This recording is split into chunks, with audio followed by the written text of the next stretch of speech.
Pregnancy के दरमियान हर एक महिलाओं को कुछ ना कुछ बॉडी में जो चेंजेस होते हैं, जो हार्मोनल चेंजेस होते हैं, उसके कारण बहुत सारे छोटे मोटे प्रॉब्लम्स होते हुए दिखाई देते हैं। और उसमें से भी 10 में से कम 4 या 5 महिलाओं को कॉन्स्टिपेशन की तकलीफ होती हुई दिखाई देती है। ये जो बहुत ही कॉमन ऐसा प्रॉब्लम है कि जब प्रेगनेंसी होती है तो बहुत महिलाओं को कॉन्स्टिपेशन होना, कब्ज़ होना, ऐसे तकलीफ होती है। तो चलिए आज इस वीडियो में प्रेगनेंसी और उसमें होने वाला ये कॉन्स्टिपेशन, उसके कारण क्या हैं, उसके लक्षण क्या क्या होते हैं और कैसे उसे घरेलू उपायों से हम उसको ठीक कर सकते हैं, मैनेज कर सकते हैं। चलिए देखते हैं। नमस्ते, मैं डॉक्टर पल्लवी भिरुड आप सभी का हमारे सायो आयुर्वेद और गर्भ संस्कार के यूट्यूब चैनल पर स्वागत करती हूँ। कॉन्स्टिपेशन यानी कि कब्ज़, जब आपका पेट सही तरीके से साफ़ नहीं होता तो ऐसे कहा जाता है कि आपको कॉन्स्टिपेशन है या फिर कब्ज़ है। महिलाओं में प्रेगनेंसी के दरमियान जब हफ्ते में 2 या 3 बार ही मोशन होता है या फिर डेली मोशन होता है, लेकिन बहुत ज़्यादा प्रेशर लगाना पड़ता है, बहुत हार्ड स्टूल आते हैं, बहुत ज़्यादा पेनफुल मोशन आते हैं, ऐसे अगर तकलीफ़ है तो इसका मतलब आपको कॉन्स्टिपेशन है। उसी के साथ साथ मोशन करने के बाद भी पूरा सेटिस्फेक्शन नहीं मिलता है, पूरा इवैक्यूएशन हो चुका है ऐसे फीलिंग नहीं आती है, क्योंकि आयुर्वेद में इसी को कृते अपि अकृत संज्ञा, मतलब करने के बाद भी, मोशन को पास करने के बाद भी कुछ अंदर रहा है ऐसे फीलिंग आपको रहती है। उसी के साथ साथ जब मोशन करते हैं तो वहाँ पे बहुत ज़्यादा पेन होने की वजह से पूरा मोशन बाहर नहीं निकल पाता और पेट हमेशा फूला हुआ रहता है, दर्द रहता है, बहुत ज़्यादा पेनफुल ऐसी ये सिचुएशन होती है। और उसके कारण हमेशा दिन भर थकावट सी महसूस होना, कोई भी चीज़ करने के लिए उत्साह नहीं होना, एनर्जी लो होना, ऐसे फीलिंग भी महिलाओं में रहती है। तो चलिए देखते हैं प्रेगनेंसी के दरमियान ये कॉन्स्टिपेशन क्यों होता है। गर्भावस्था महिलाओं के शरीर में बहुत सारे चेंजेस लेके आती है। यह एक नॉर्मल फिजियोलॉजिकल कंडीशन है जिसके कारण बहुत सारे चेंजेस शरीर में होते हैं और उसकी वजह से कॉन्स्टिपेशन या कब्ज़ होना ऐसे तकलीफ दिखाई देती है। सबसे इम्पॉर्टेंट जो कारण है वह है हार्मोनल चेंजेस। प्रेगनेंसी में प्रोजेस्टेरॉन की मात्रा बढ़ जाती है जिसकी वजह से भी कॉन्स्टिपेशन महिलाओं को होता है। दूसरा, प्रेगनेंसी के दरमियान अगर डाइट आपका चेंज होता है या सही तरीके से आप डाइट नहीं लेते हो तो जिसकी वजह से भी आपको कॉन्स्टिपेशन की तकलीफ हो सकती है। फर्स्ट ट्राइमेस्टर में जब नौशिया वोमिटिंग होता है तो उसमें भी खाना सही तरीके से नहीं खाया जाता है और जिसकी वजह से लो फाइबर इंटेक की वजह से भी कॉन्स्टिपेशन की तकलीफ हो सकती है। तीसरा जो कारण है वह है डिहाइड्रेशन।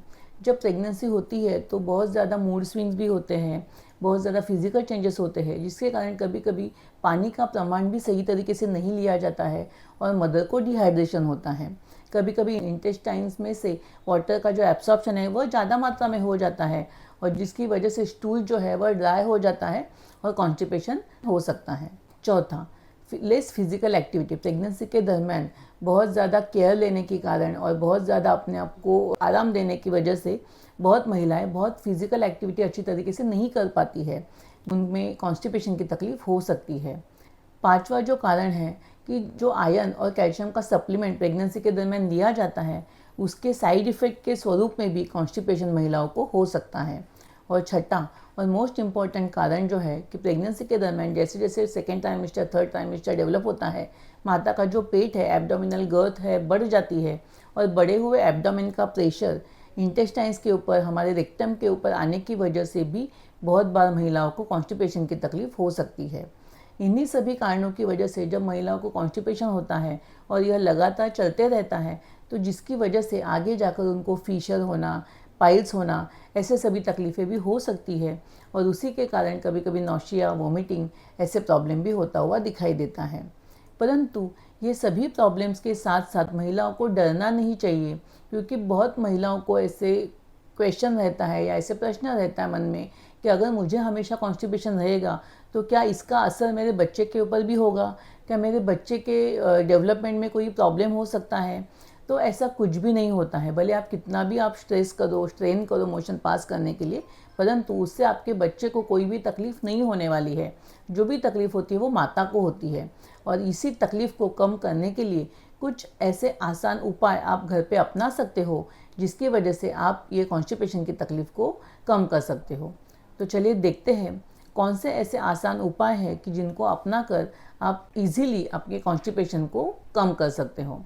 तो सबसे पहले तो ज़्यादा से ज़्यादा पानी आपको पीना चाहिए। जितना पानी और लिक्विड आप सेवन करते हो उससे आपका जो डाइजेशन है वो सही तरीके से होता है। डाइजेशन में जो एक गीलापन है वह आ जाता है और जिसकी वजह से जो ड्राइनेस ऑफ स्टूल है वो कम होने से कॉन्स्टिपेशन कम हो जाता है। दूसरा, फाइबर से रिच वाला खाना आपको खाना चाहिए। बहुत बार प्रेगनेंसी में जो नौशिया वॉमिटिंग होता है जिसके कारण बहुत ही कम खाना खाती है, परंतु ऐसे आपको नहीं करना है। प्रेगनेंसी में जितना हो सके सही मात्रा में, प्रचुर मात्रा में फ्रूट्स, वेजिटेबल्स, सभी प्रकार के धान्य, इनका सेवन आपको करना आवश्यक है, क्योंकि ये जो फ्रूट्स, वेजिटेबल्स, सेरेल्स है ये रिच इन फाइबर्स होते हैं और जिसकी वजह से कॉन्स्टिपेशन कम होने के लिए आपको लाभ मिल सकता है। तीसरा जो है कि आपको कुछ ना कुछ फिजिकल एक्टिविटी करना बहुत ही आवश्यक है और इसीलिए हमारे गर्भ संस्कार के वर्कशॉप में हम डेली महिलाओं से योगासन, प्राणायाम, बॉडी रिलैक्सेशन टेक्निक्स और ऐसे अलग अलग एक्टिविटीज़ करवा के लेते हैं, जिससे कि वह फिज़िकली हमेशा एक्टिव रहे। क्योंकि फिज़िकली आप एक्टिव रहोगे सो डेफिनेटली आपके बॉडी का जो डाइजेशन सिस्टम है वह सही तरीके से कार्यरत रहेगा और कॉन्स्टिपेशन की तकलीफ आपको नहीं होगी।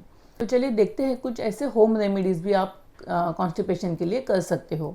उसमें सबसे पहला है काले मनुके। 10 से 12 काले मनुके थोड़े से गर्म पानी में मिलाकर आप भिगो के रखो और सुबह खाली पेट उसे चबा चबा कर खा लो और वह पानी भी आप पीते हो तो उससे भी कॉन्स्टिपेशन कम होने के लिए फ़ायदा मिलता है और आपका जो आयरन है वह बढ़ने के लिए भी उससे आपको लाभ मिल सकता है। दूसरा जो उपाय है, सुबह खाली पेट गर्म पानी में या फिर गर्म दूध में 1 चम्मच गाय का शुद्ध देसी घी मिलाकर अगर आप सेवन करते हो तो उससे भी आपके बॉडी में जो स्निग्धता है वह बढ़ जाती है। इंटेस्टाइन्स की मोटिलिटी अच्छी होने के लिए उसका लाभ होता है और कॉन्स्टिपेशन कम हो सकता है। तीसरा उपाय जो बड़ी शोप, धनिया और जीरा, इसको रात को आप भिगो के रखो और सुबह उसका पानी भी अगर आप पीते हो तो इससे भी आपका कॉन्स्टिपेशन कम होने के लिए फ़ायदा हो सकता है। चौथा उपाय अदरक का काढ़ा, उसमें सेंधा नमक और नींबू मिलाकर अगर आप लेते हो, खाने से पहले आधा घंटा अगर आप लेते हो तो उससे आपका अग्नि बढ़ाने के लिए, डाइजेशन सिस्टम को इम्प्रूव करने के लिए ये मदद करेगा और उसके कारण कॉन्स्टिपेशन जो है आपका वह कम हो सकता है।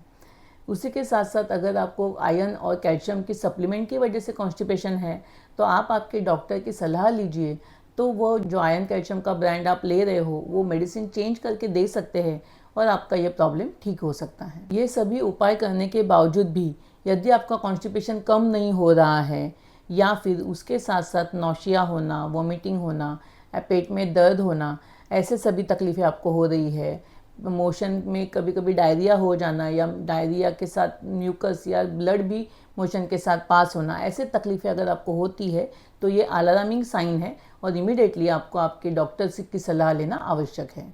यदि आपको भी प्रेगनेंसी में कॉन्स्टिपेशन की तकलीफ़ है और ऐसे कुछ क्वेश्चन या सवाल आपके हैं तो यकीनन आप हमें कमेंट बॉक्स में लिखकर बताइए, हम डेफिनेटली उसका जवाब देने की कोशिश करेंगे। आपको यदि हमारा यह वीडियो अच्छा लगा हो तो इसे लाइक करें, शेयर करें और सब्सक्राइब करें। यदि आपके पहचान में कोई भी गर्भवती महिला हो जिसे कॉन्स्टिपेशन की तकलीफ़ हो तो उसके साथ ये वीडियो शेयर कीजिएगा। धन्यवाद।